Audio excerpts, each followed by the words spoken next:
Clara stepped into the luxury car dealership, her eyes scanning the gleaming vehicles that lined the showroom floor. She moved slowly, admiring the sleek contours of a jet-black sports car, her fingers brushing lightly against its polished surface. To her, it wasn't just a car. It was a dream, a symbol of how far she had come. But the moment she walked in, the salesman took notice. Dressed in a simple, modest outfit, Clara didn't fit the profile of their typical high-paying customer. Whispers passed between them, smirks exchanged like inside jokes. A salesman, tall and confident, approached with a smile, one that didn't quite reach his eyes. "Ma'am, are you lost?" Clara straightened, meeting his gaze. "No, I'm here to buy a car." For a moment there was silence. Then laughter erupted from behind the salesman. Two other employees snickered near the counter. A couple browsing cars glanced over, chuckling under their breath. "That's cute. Maybe try a second-hand lot? Something more in your range?" Clara felt the heat rise to her cheeks. Her fingers curled into her palm, nails pressing into skin. She had never felt so small, so dismissed. What is she even doing here? The manager, watching from a distance, frowned slightly before signaling security. A uniformed guard approached, his expression unreadable. "Ma'am, I'm going to have to ask you to leave." Clara's throat tightened. "But I was just, please don't make a scene." Another ripple of laughter. The embarrassment was suffocating, wrapping around her like a vice. With one last glance at the luxury car, the one she had envisioned herself driving, Clara turned and walked out, her footsteps echoing against the polished tile floor. The door closed behind her with a quiet click, shutting her out. But what no one knew was that this wasn't the end of Clara's story, not even close. Clara sat in her car, her hands gripping the steering wheel so tightly that her knuckles turned white. Her breath was uneven, and her vision blurred with unshed tears. The humiliation she had just endured played over and over in her mind. The smug grins, the laughter, the dismissive wave of the salesman's hand. She had never felt so small, so utterly disrespected. She glanced at her reflection in the rearview mirror. Her eyes, once filled with quiet determination, now shimmered with a deep, wounded pain. But behind that pain, something else stirred. A spark, a fire that refused to be extinguished. She reached for her phone with trembling fingers, hesitating for just a moment before pressing the call button. The line rang once, twice, then a deep, familiar voice answered. "Clara? Is everything okay?" Clara swallowed hard, forcing her voice to remain steady, but the hurt bled through her words. "Clara, hey, something happened today, but the audience doesn't yet know who she's calling, and they won't. Not yet." She clenched her free hand into a fist, feeling a war between vulnerability and rising defiance. The man on the other end of the call remained silent for a second. Before responding, "Tell me everything." The camera fades to black, leaving the audience wondering, who is she talking to? Why does her voice carry both sorrow and something dangerously close to anticipation? But little did they know. Tomorrow, they would regret everything. The scene cuts off abruptly. This moment is designed to pull the audience in, making them desperate to know what happens next. Clara's emotions are raw, her pain relatable, but there's a growing tension beneath it all, an unspoken promise that the people who wronged her are about to face consequences beyond their wildest imagination. Stay tuned. The real story is just beginning. The next morning, the sun rises over the city, casting a golden glow on the sleek glass windows of the luxury car dealership. Inside, salesmen chat idly, sipping their morning coffee, unaware of the storm about to descend upon them. A Rolls-Royce Phantom glides smoothly into the dealership's parking lot, its polished body reflecting the morning light. The vehicle exudes power, class, and, most of all, wealth. The showroom falls silent. Salesmen pause mid-sip, their eyes locked onto the car. Customers turn their heads, some pulling out their phones to capture the sight. This was no ordinary visit. This was something else entirely. One salesman nudges another, whispering in awe. Have you ever seen one of these in real life? Only in magazines. Whoever's inside must be someone important. The door of the Rolls-Royce swings open slowly, deliberately. The suspense is thick in the air. Every heartbeat in the room seems to sync with the anticipation of discovering who is stepping out. But for a moment, just a moment, no one emerges. The dealership manager, sensing the magnitude of this arrival, adjusts his tie and rushes forward, his demeanor shifting from casual arrogance to servile politeness. Manager: "Welcome, sir. How can we assist you today?" His voice is smooth, rehearsed, eager to please. But the moment the occupant of the Rolls-Royce steps out, his breath catches in his throat. James, tall, commanding, dressed in a tailored navy blue suit that exudes authority. A man of few words, but when he speaks, people listen. He removes his sunglasses, his expression cold, unreadable. A hush settles over the room as the realization dawns. The salesman who humiliated Clara the previous day feels his stomach drop. Beads of sweat form at his temple. His mind races back to the laughter, the mockery, the way he had spoken down to her without a second thought. And now he understood his mistake. James takes a measured step forward, his presence alone, enough to make the air thick with tension. Manager, sir, welcome. What can we do for you today? James lets the silence hang for a moment before speaking, his voice firm and steady. James, yesterday, a woman walked in here. Clara. The manager swallows hard, his eyes darting to the salesman in question, who now looks pale as a ghost.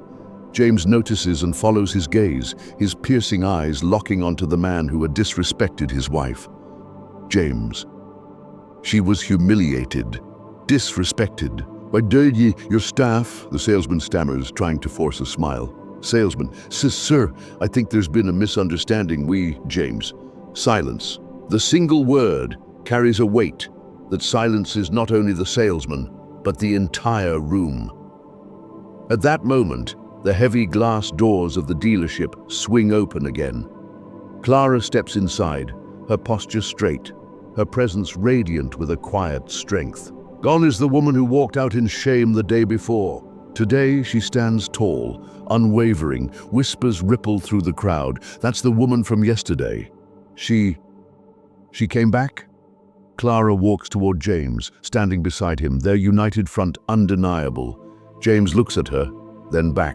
At the manager, James. I don't want a car. The manager blinks in confusion. James, I want the dealership.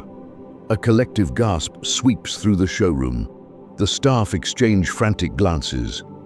Did they hear that right? The manager laughs nervously, unsure whether James is serious. Manager, sir, this is a multi-million-dollar dealership. James, and? His simple response shuts the manager up instantly. The sheer confidence, the absolute certainty, in his words, makes it clear. Money is not an obstacle. The news crew arrives, cameras rolling, catching every stunned expression, every bead of sweat trickling down the salesmen's faces. This moment, this reckoning is being broadcast live for the world to see. James turns to Clara. James, from now on, you own this place. The words send shockwaves through the room. The very dealership that had cast her out in humiliation now belonged to her. The salesman who insulted her is frozen in place. His world crumbles around him. He had dismissed her as just another broke woman. Now she was his boss. Clara steps forward, her voice calm but firm. Clara, respect isn't about how someone looks. It's about character. Her eyes scan the room, locking onto the faces that had laughed at her, belittled her. But she doesn't stop there, Clara. And I believe in rewarding character. She gestures toward the few employees who had stayed silent during her humiliation, the ones who had looked uncomfortable but hadn't dared to speak up. Clara, to those who treat customers with dignity, your salaries will be doubled. A murmur of excitement runs through the crowd. She then turns to the salesman who had mocked her, her gaze unwavering. Clara, And as for you, the salesman flinches, already knowing his fate before she speaks the words. Clara, you're fired. The moment is electric. The salesman stammers, pleading. Salesman, please, I didn't mean it. It was just a joke, Clara. I wasn't laughing. Security arrives, escorting him out as cameras flash, capturing his downfall for the world to see. James turns to Clara, a proud smile tugging at the corner of his lips. James, shall we? Go pick out your car now, boss. Clara smiles, looking around at the place that is now hers. Clara, I think I'd like that. The crowd erupts in applause. The perfect comeback, the ultimate revenge, but most of all, justice. The screen fades to black as the narrator's voice echoes one final thought. Narrator, what would you have done if you were in Clara's place? Comment below. Ever faced discrimination? Share your story. The dealership was alive, with activity, just another day of business, until a sight so unexpected, so impossible, left everyone frozen in place. A Rolls-Royce Phantom, sleek and pristine, glided to a stop in front of the dealership, the kind of car that only the wealthiest could afford. The kind of car that didn't just turn heads, it demanded them. The salesmen, the same ones who had mocked Clara, stood at the glass windows, their eyes wide, jaws slightly agape. They had never seen a car like this up close. Gentlemen, act professional. This is the kind of customer we cater to. The car door opened slowly, but the driver remained hidden. The tension in the air thickened. Every salesman adjusted their ties, ready to pounce for commission. Then, a man stepped out, removing his sunglasses with the precision of someone who owned the world. James Caldwell, billionaire, investor, power incarnate. The moment his Italian leather shoes touched the ground, the atmosphere changed. The manager bolted toward him, an eager, obsequious smile plastered across his face. "Welcome, sir. It's an absolute pleasure. How can we assist you today?" James said nothing at first. He simply took in the dealership, his gaze slow, calculating. Then, finally, he spoke. "I'm looking for a particular car, a purchase, but before that..." He looked at the salesmen lined up before him, scanning them like a predator picking out its prey. "I need to know, who's in charge?" The manager straightened. "That would be me, sir." James nodded. "Good. Then you're the one who allowed your employees to humiliate a customer yesterday." The manager faltered, a nervous chuckle escaping his lips. "Sir, James cut him off with a raised hand. Then he turned toward the salesman who had mocked Clara. The man looked like he had just seen a ghost. "Tell me, do you remember a woman named Clara?" The salesman swallowed hard, his bravado from yesterday completely gone. Sir, we deal with many customers." James took a step closer. "Oh, but I think you remember her just fine.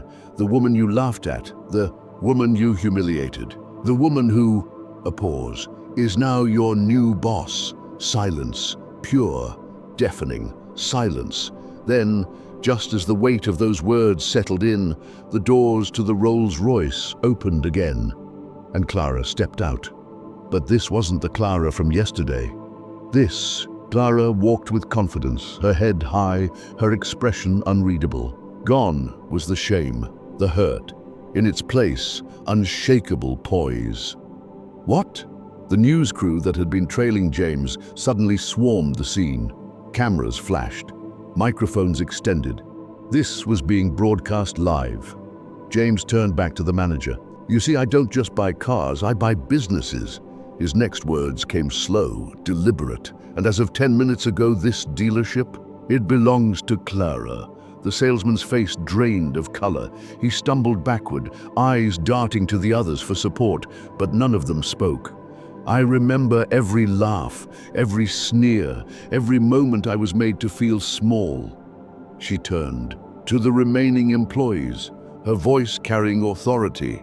"But a business isn't built on arrogance, it's built on respect." She let the silence sink in before delivering the final blow.